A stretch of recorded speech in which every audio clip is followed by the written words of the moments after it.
Garmin GTM25 fuse replacement. I got a request for this one. This has the different tip. It's not the plastic one, this is the old style metal one.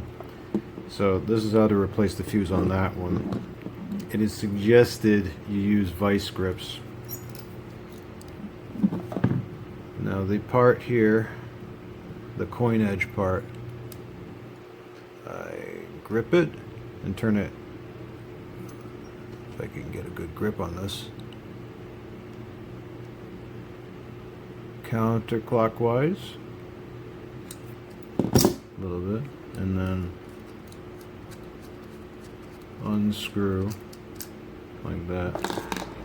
Oop, there's the fuse right there.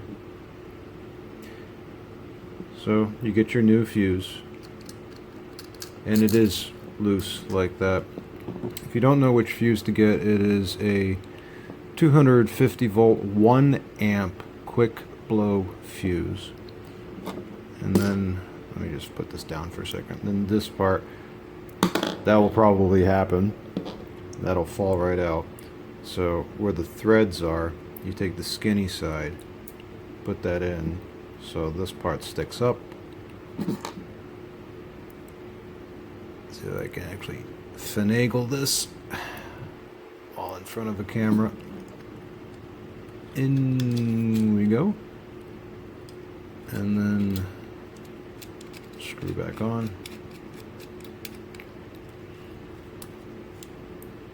Hand tight. And then we turn clockwise with the vice grips. Not too tight, just enough. Yeah. There we go. So we can't get it off with our fingers. Make sure that works. Done.